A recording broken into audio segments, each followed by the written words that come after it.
Hey guys, so we've got a market update here for you for October 2022. Just to start things off, we'll reference some of the stats from the Real Estate Board of Greater Vancouver. So sales were down compared to October 2021. Not much of a surprise there. And sales were actually up 12.8% compared to last month being September. And again, there's not much of a surprise there either, because typically in our market, a lot of people are getting back from summer vacation, and it takes a little while to get things going and get back into their real estate plans. As far as new listings go, the amount of new listings that came onto the market in October were basically the same as October 2021, and they were just slightly down compared to last month being September. So as far as total inventory goes, of course, we're up. There's not as many sales happening. So compared to October 2021, total inventory is up 22%. And it came down slightly compared to last month. So some of that inventory is getting gobbled up a little bit. So Britt, why don't we just sort of chat about kind of what we're seeing out there? I mean, obviously with the rise in interest rates, there's certainly some uncertainty in the market.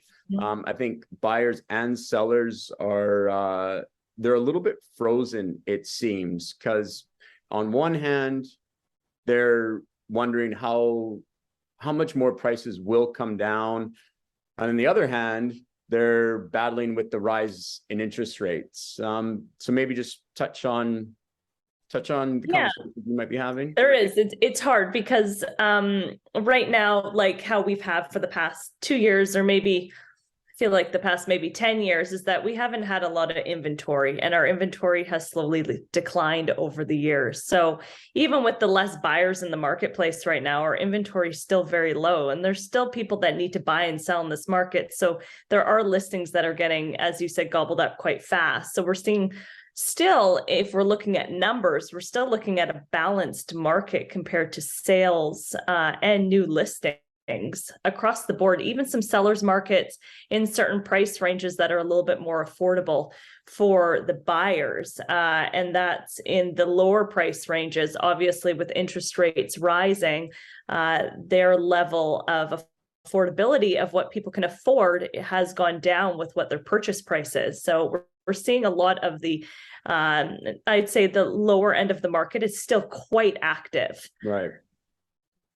Okay. Yeah. And it's it's sort of interesting, going back a year or even 6 months in the frantic pace of the market that everybody's, talking about, people were very willing to dive in. And I think the fear then was, if they didn't do something now, then how much more a price is going to go up. And of course, everyone seems to be very, very in love with interest rates. So is that low rate? They're like, well, we can get this rate, but you can pay all this money and that sort of thing. Whereas now, the rates went up but prices have come down. So, one thing that, we obviously talk about this, and we try to urge our clients or people that we're speaking with who are looking before, is to understand what their payment was back then and what it is now.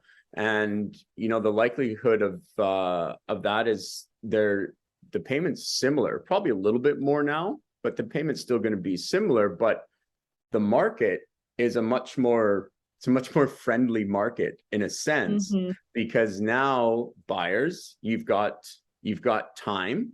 The sexy properties, those still sell right away, and that's always going to be that way in any market. But for the most part, you do have more listings to look at, and you've got the time to make a decision, and then certainly the time to make an offer with conditions. So you've got a proper week to do your due diligence.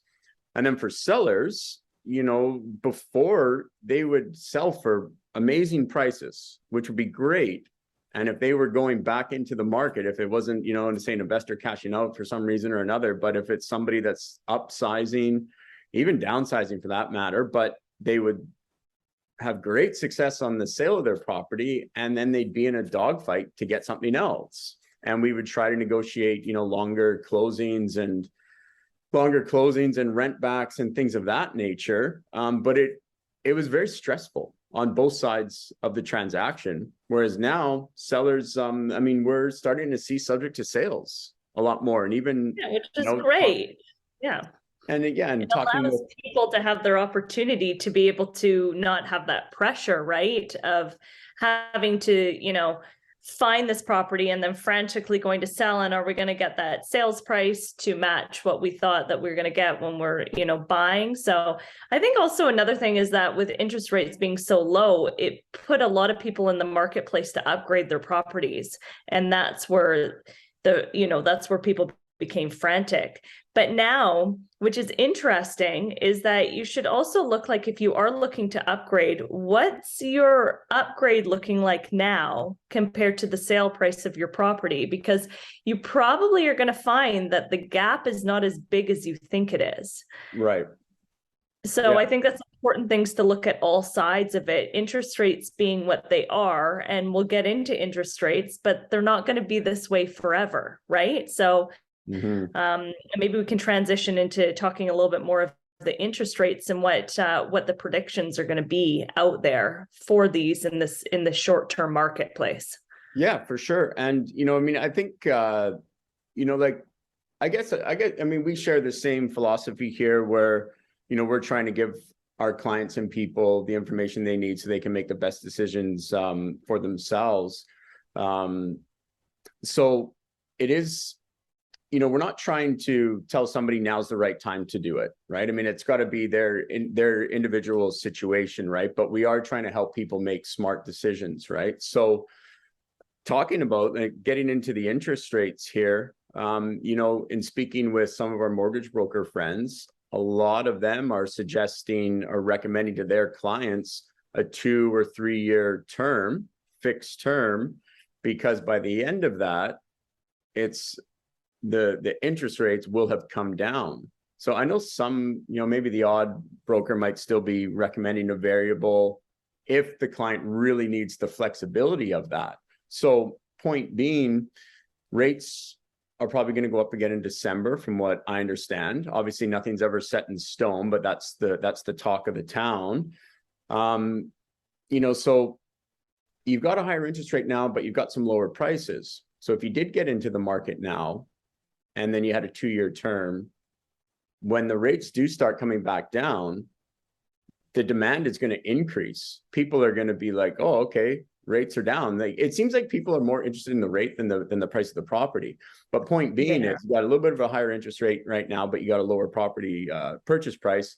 So when the rates come down, the prices are going to start going back up. So when the rates come back down, then when it's time for you to refinance, you get the lower rate, but you benefited from the lower purchase price as well. So a point being, I guess a good argument can be made for now being a pretty smart time, depending on your situation, of course. Of course, yeah, everybody's situation is different. We're still seeing a lot of families and some couples upgrading their homes right now because they're buying and selling in the same marketplace.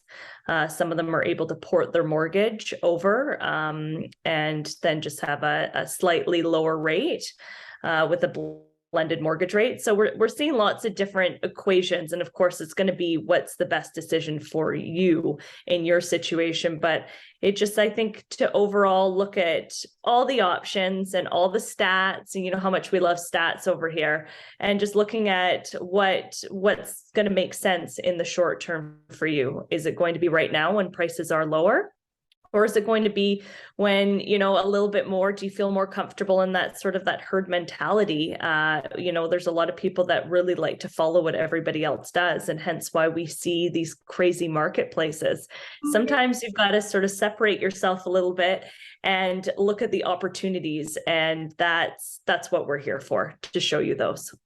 Right. Yeah, exactly. So, I think, we always try to stress to people too is, be careful where you get your information from. It's going to be generalized and maybe not the full story. So, we encourage you all that if you're thinking about making a move, to reach out to us and get some specific information as it pertains to the property type, the area, and everything that you're thinking about making the move within.